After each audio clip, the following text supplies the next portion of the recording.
ஒரு 200 பேர் இருக்கிற கூட்டம். கேள்வி பதில் நிகழ்ச்சி. ஒருத்தர் இருந்துச்சார், பெர்முடாஸ் போட்டிருக்காரு. அதெல்லாம் சாதாரண கண்ணாடி போட்டிருக்காரு, காதில் அந்த இதெல்லாம் வச்சுருக்காரு. அந்த கேள்வியே அசால்ட்டாக வருது. ஆமாம், தமிழ் படிங்க, இலக்கியம் படிங்க அப்படிங்கிறீங்க, படிக்காட்டி என்ன? படிக்காட்டி எவ்வளோ சம்பளம் தெரியுமா எனக்கு? 15 லட்சம். பில்கேட்ஸ் கம்பெனியில் வேலை பார்க்குறேன். 15 லட்சம். தமிழ் படிக்கல, இலக்கியம் படிக்கல, கெட்டு போயிட்டேனா? எதுக்கு படிக்கணும்? இந்த கேள்விக்கு என்ன பதில் சொல்லுவீங்க? எல்லாருக்கும் கூட கொஞ்சம் சங்கடமாக இருந்துச்சு. என்னடா இப்படி படக்குன்னு கேள்வி கேட்டுவிட்டாங்களே. நான் உடனே நியாயமாக சொல்கிறீங்க, நீங்கள் வாங்குகிற சம்பளம் நான் கூட வாங்கினதில்லை, எதுக்குன்னு கேட்டிங்களே, அதுக்கு மாத்திரம் பதில் சொல்கிறேன். எங்கள் ஊரில் ரொம்ப நாளைக்கு முதல்ல, 40 வருஷத்துக்கு முதல்ல ஒரு பெரிய பணக்காரர் பண்ணையார் வீட்டில் ஒரு சின்ன துக்க சம்பவம் நிகழ்ந்து போச்சு. அவர் ஊருக்கு உபகாரம் பண்ணுறவர்.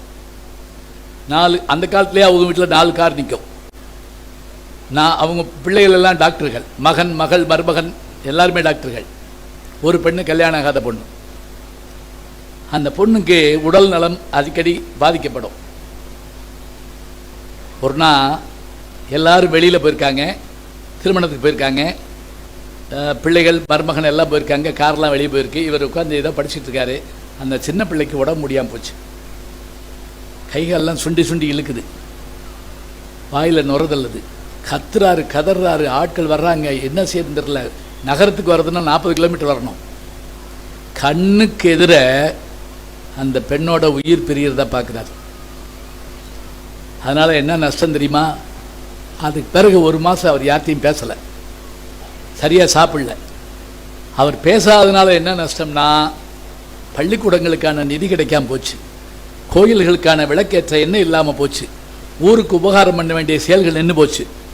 ஊர்க்காரங்கள்லாம் சேர்ந்து அவரை என்ன அந்த துக்கத்திலிருந்து எப்படி மீட்கிறது அப்படிங்கிறதுக்கு என்னென்னமோ செய்கிறாங்க, கூட்டு வழிபாடு பண்ணுறாங்க, என்னென்னமோ. சரி, எல்லாத்துலேயும் அவர் அப்படியே ஜடம் மாதிரி உட்காருவார், அவ்வளோதான். அப்போ நான் அப்போ தான் பேச வந்துக்கிட்டு இருக்கேன். என்னை கூப்பிட்டு போகிறாங்க, நீங்கள் அங்கே வந்து பேசணும், நல்லா கவனிச்சுக்குங்க. நான் அங்கே போய் நகைச்சுவையால் அவரை குலுங்க சிரிக்க வைக்கவில்லை. திரும்ப திரும்ப சொல்கிறேன், எல்லா இடத்துலையும் ஜோக் சொல்லிட்டு போயிட்டோம்னு நினச்சிக்கிறாதீங்க. ஜோக் சொல்லணுமா சொல்லுவேன். ஜோக்குனால ஒரு விஷயத்தை ஜெயிக்க முடியும்னா ஜெயிக்கலாம். அதுக்கு மேலே ஒன்று இருக்குது, இப்போ காட்டுறேன் பாருங்க. என்னை கூப்பிட்டு போகிறாங்க. நான் போய் தெரிஞ்சுக்கிட்டேன் அவருடைய சூழல் என்னான்னு. நான் பேச ஆரம்பித்தவரை அவர் என்னை கவனிக்கவே இல்லைங்க. சும்மா அந்த போடியத்தை பார்த்த மாதிரி பார்த்துக்கிட்டு உட்காந்தார். நான் பேச ஆரம்பித்தேன். என்ன பேசுனேன்னு தெரியுமா? எங்கள் அப்பா எனக்கு அதிகமாக சொல்லிக் கொடுத்தது எதுன்னு கேட்டால் வில்லி பாரதம். என்னுடைய மாணவர் மாரிராஜ் வில்லி பாரதத்தில் ஆராய்ச்சி பண்ணி என்கிட்ட பட்டம் வாங்கியிருக்காரு. என்கிட்ட 65 பேர் எம்ஃபில் பட்டம் வாங்கியிருக்காங்க. ஞாபகம், 16 பேர் டாக்டர் பட்டம் வாங்கியிருக்காங்க. சும்மா சினிமாவுக்கு நடிக்க போயிடல, வேலையை பார்த்து தான் போயிருக்கேன். இப்போ வில்லி பாரதத்திலேருந்து ஒரு பாட்டு எடுத்தேன். 13ஆம் நாள் போர் சருக்கம். 13ஆம் நாள் போர் சருக்கன்னா சாதாரணம் இல்லை. அன்னைக்கு தான் அர்ஜுனன் மகன் அபிமன்யு கொல்லப்படுறான். சக்கரவர்த்திக்குள்ளே போயிடுறான், வெளியே வர தெரியல. ஏன்னு கதை உங்களுக்கு தெரியுமா? ஏன்?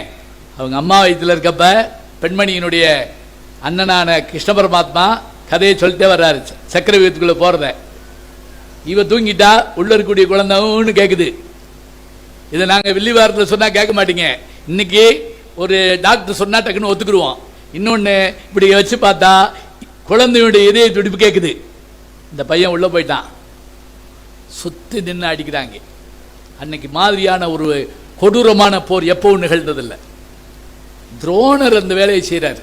துரோணர், கிருபர், துரியோதனன், துச்சாதனன், சகுனி, கர்ணன் ஒத்த ஆள் அடிக்கிறாங்க. அவன் அசரலை, அத்தனை மாதிரி அலற வச்சான். அவனுடைய எல்லாவற்றையும் உடைக்கிறாங்க. அவ்வளவையும் தாங்குறான். தேர் போயின பறிபோயின சிலை போயின சிறுவன். தேர்னா அவன் உட்கார்ந்துருக்கிறது, பரினா குதிரை, சிலைனா எது வில்லு. அப்படி அசராம சண்டை போடுறான். கடைசியா என்ன பண்ணா அப்படின்னா, அத்தனை பேர் சுற்றி நின்று அவனை கொண்டு விடுறாங்க. சேத்திரதன்கிறவன் என்ன பண்ணுறான், அபிமன்யுவை கொண்டு விட்டான். இப்போ அவன் கீழே கிடக்கிறான், சூரிய மறைய போகுது. இந்த நேரத்தில் கவிக்கூற்றுன்னு ஒன்று போடுறாருங்க. நீங்கள் கவி கூட்டுனா என்னென்னா உங்களுக்கு விளங்குற மாதிரி சொல்கிற பாருங்க. சினிமா முடிஞ்ச உடனே டைரக்டர் பேசுவார்ல, அவர்கள் விடைபெற்று சென்றார்கள் அப்படி இப்படின்னு சொல்லுவாங்கல்ல, இதுதான் கவி கூற்று. தேவையான இடத்துல பாத்திரங்கள் பேசாது, படைப்பாளி பேசுவான்.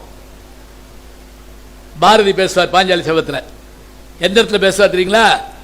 அடே அப்பா, அவன் வச்சு அம்புட்டி விளையாடிக்கிட்டே இருக்காங்க, தேசத்தை வச்சு விளையாட்ட பற்றி அவர் கோவம் வந்துருச்சு. ஆயிரங்களான நீதி அவை உணர்ந்த தருமன் தேயம் வைத்தளந்தான் சீச்சி சிறியர் செய்கை செய்தான்.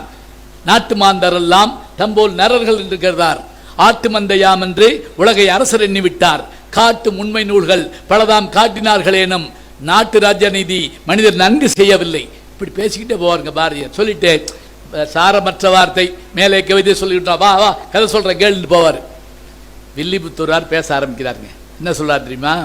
இந்த விழுந்து கிடக்கிறானே இந்த பையன் யார் தெரியுமா? இவங்க தாய் மாமா யாருன்னு கேட்டால் இந்த உலகத்தையே காப்பாற்றுறோம்னு சொல்லக்கூடிய கிருஷ்ண பரமாத்மா. இவங்க அப்பா யாருன்னா உலகத்தையே ஜெயிக்கக்கூடிய அர்ஜுனே. இவங்க பெரியப்பா யாருன்னு கேட்டால் 1000 யானை பலமுடைய பீமே. இவங்க தாத்தா யாருன்னு கேட்டால் தேவலோகத்துக்கு அதிபதியாக இந்திரன். இத்தனை பேர் இருந்தும் கூட, கடவுளே தாய்மாமனாக இருந்தும், அர்ஜுனன் தந்தையாக இருந்தும், பீமன் பெரியப்பனாக இருந்தும், இந்திரன் தாத்தாவாக இருந்தும், ஒரு பையன் இங்கே செத்து கிடக்கிறான்னா இந்த உலகத்தில் விதி என்று ஒன்று இருக்கத்தானே செய்கிறது. சொல்லி முடிச்சாங்க.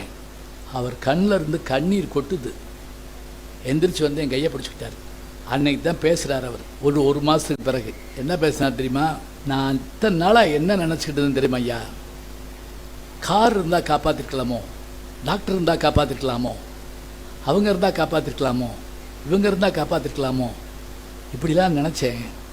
ஆனால் நீங்கள் சொல்கிறத பார்த்தா கடவுள் தாய்மாமனாக இருந்தும், அவன் சொந்தக்காரனாக இருந்தும், இவன் அப்பாவாக இருந்தும், இவன் தாத்தாவாக இருந்தும் ஒருத்தனுடைய மரணத்தை தவிர்க்க முடியவில்லை என்று சொன்னால் விதியை மிஞ்ச முடியாதுங்கிற விஷயத்தை நான் இத்தனை நாள் உணராமல் இருந்தேன் என்று அவர் கண்ணீர் விட்ட காட்சியை நான் பார்த்தேன்.